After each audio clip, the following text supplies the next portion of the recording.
Okay. Well, thanks everybody. It's really nice to be here, and hopefully everyone had a nice afternoon here listening to these exciting talks. I thought it was great.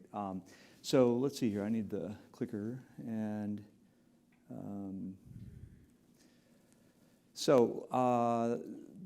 these are the folks that make this all a reality, if you can believe it. This small number of folks has achieved so much this year, and I just want to have them each stand up for a second. I'm going to embarrass you. Please stand up. I want everyone to acknowledge where you are out there, and really, let's hear a hand of applause for these guys.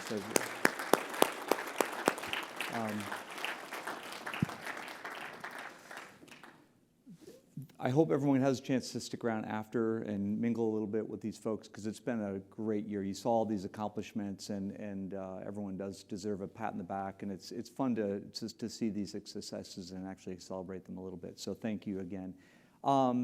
So at the beginning, Matt mentioned a few things, suggestions, and I wanted to underscore a few of them. One is that all of the participants have the chance to access what's called the Hub dashboard. And this is an example of one of the things that's on the dashboard is this kind of flight map, this transaction map that shows you visually who's querying you or who you are querying. And what I strongly suggest, as Matt suggested too, is get access. If you need some help doing a walkthrough, ask for some help. It's always super interesting and informative to actually look at what's happening in your network. It's also a great chance for you to make sure you're maximizing the use of the network. So, we talk about all this TEFCA stuff all day long, but don't forget, you've got a national network that's connected to Care Equality, Commonwealth, and a zillion other entities. And so let's not forget you can do a heck of a lot today. So again, try it out, please. You can ask, who am I querying? Who's querying me? Is it balanced? Is it imbalanced? What are my response times? Is it fast or slow? You'll be amazed how quickly these transactions go. And you can also take a look at things like patient matching. We've seen a lot of times where we'll get onto someone's dashboard and take a look, and it's like, wait, what's going on with this node? And we'll find that, oh, the addresses are flip-flopped, or oops, we're not sending date of birth to them for some reason, or some simple thing to fix. And so it's a great diagnostic tool. Please make sure someone in your organization is taking a look at it, and don't hesitate to reach out if you want to do a walkthrough. We'd be happy to do that. Secondly, fire. We've talked a lot about fire. If that last use case wasn't proof that this is going to be really exciting for the next few years as fire proliferates, I don't know what is. I mean, what a sophisticated process, and think about how much it will help our healthcare in general to be able to do those types of complex use cases. If you haven't seen it, there's a website that's called Lantern, and just to underscore the reality of how far fire has come, this thing that's got the green all over it, the map with the green, is basically all the fire endpoints that are live today and available to hit today. And I highlighted one in California, and I highlighted one in New York just as an example. But, and as Mickey mentioned earlier, in 2 more weeks, the latest version of Fire is required for certified EHR technology. And so, we went back to the old days of remember a C32, and remember how dumpy the data was in those things. And now we've progressed so far. Everything's been mapped to this standard. Everything's going to be up to USCDI version 1. It's come a long way. And so you can do a lot of really cool workflows with this now that these data are available. So take a look at that. In terms of fire, you heard about that FDA best use case. I mean, that's very powerful. But there's others that are available you could do today. You can take a look at what's happening with TEFCA and what they're hinting at in terms of using payment and operations and some of the directed query stuff that's able to happen.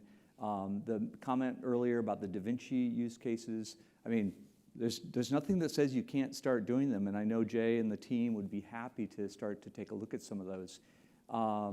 The social determinants and community-based exchanges, they're not going to go do SOAP. right? They're not going backwards to use CDA. They're going to be using modern apps that are using REST endpoints and FHIR. And so if you have an initiative in your region that's doing anything around social determinants, it's probably doing it using something that's FHIR native. So again, the hub is ready to go for that stuff, and we're excited that all these endpoints are really lit up. I mean, it was only a year or two ago that we tried to do some FHIR, and it was like, knock, knock, knock, no one was there. And now you can see there's a bunch of fax machines at the other end. Just kidding. And then don't forget individual access. I mean, again, individual access is going to be required for TEFCA. You hear, all these patient API requirements that are out there. Again, it's a perfect candidate for FHIR because all those apps are developed using FHIR, not SOAP, CDA, that type of thing. So super exciting there. In terms of TEFCA, I know everyone heard a lot about it today. We mentioned earlier that we spun up a work group to try to evaluate, should eHealth Exchange even become a TEFCA QHAN? And we gave it a lot of scrutiny, and we had meetings on multiple Friday afternoons, late in the day, and we had a panel of people that showed up every time, and we beat these issues, questions, policy issues, technical issues, how to do record location, and it came to the conclusion that it's the right thing for eHealth Exchange to do. And so we're at this sort of decision point, and we use the moniker of or I should say that we were kind of set the vision of like, where are we going to go into the metaverse, into the future? But in all seriousness, I mean, this TEFCA thing is going to be the launch pad over the next few years, and so I think it's really exciting that eHealth Exchange is moving ahead, and again, back to the team's effort. I mean, in terms of getting that application submitted or proposal, I don't know if I can say that, but proposed application submitted, and the amount of diligence that team has done is just remarkable. And so it's exciting to see, it was only barely a year ago that we were trying to decide, should eHealth Exchange even do this? And now the application's been submitted, and I feel like it's well on its way. The last thing I want to just set the stage for the future a little bit is thinking again about where are we going to be in 2, 3, 4, 5 years. And if you take a look at any other nation that has some kind of healthcare system that's maybe not quite as challenging as the U.S.'s healthcare system, they're all accessing data through their personal devices, they're scheduling appointments, it's just all done that way. And this is an example of a Danish system. But literally every single citizen or resident has access to this app, and they use it for all kinds of things. You take a look at New York. New York, during the pandemic, introduced something that they called the Excelsior app, and 4 million people downloaded this thing because they had to use it for accessing certain venues or getting on trains or whatever the case may be. But think about that, 4 million people in it was in a matter of months that this thing got downloaded. They got access to their Vax records. They could use it for other things. It's pretty exciting to think of, where that could take you. Docket, in many states, you can go to your app store. You can authenticate against your state's immunization registry. This app got a lot of uptake and enabled people to access their Vax records, create a QR code, that type of thing.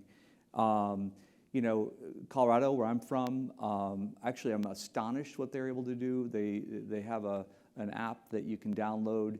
It authenticates you so that you can actually even access your driver's license and update your driver's license. So it's got that level of authentication. It does some kind of creepy little thing where you take a picture of yourself and it checks who knows where to prove you are who you say you are. But what's interesting about it is that it's been accepted. And I just was at the airport, and they actually are starting to accept it as an ID to get onto an airplane. And the most exciting thing I noticed recently about this app was it now includes the ability to get a fishing license. Okay, that's important. No, but seriously, it now has a new tab that you can sign up for different social services. So if you had a housing need or any kind of other need, it ends up that's the way to get into some of those social determinant type resources.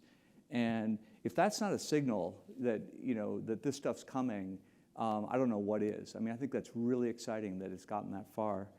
And the other one related to social determinants, this app, some of you may have seen. It won an award.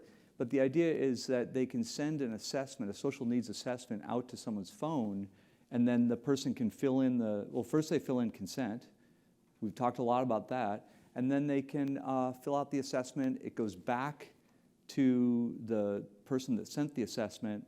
And then we know of a health exchange in Oklahoma, David Kendrick's My Health Access Network, that actually computes the need in real time and sends multiple referrals back to the person's phone while they're waiting in the emergency department or the clinic.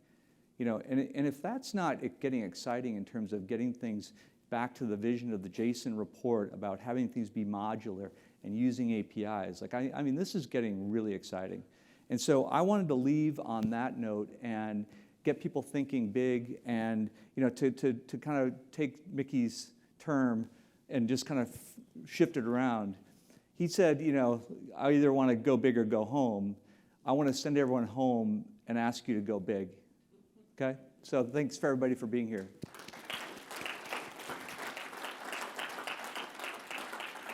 Okay, one last thing. Change is happening fast. Sorry, we're going to have the video, and then we're going to have the reception. So please, everyone, join us in a minute. Thanks again. New ways of working and interacting. Businesses are transforming to fit new lifestyles. Technology is accelerating every day. At InterSystems, we navigate change with relentless passion to keep our partners on the forefront of digital transformation. We pursue this passion with action, offering unparalleled flexibility and interoperability at scale. And our cloud-agnostic solutions are deployable anywhere. Our voice is independent, trustworthy, and adaptable. Our people are focused on your success.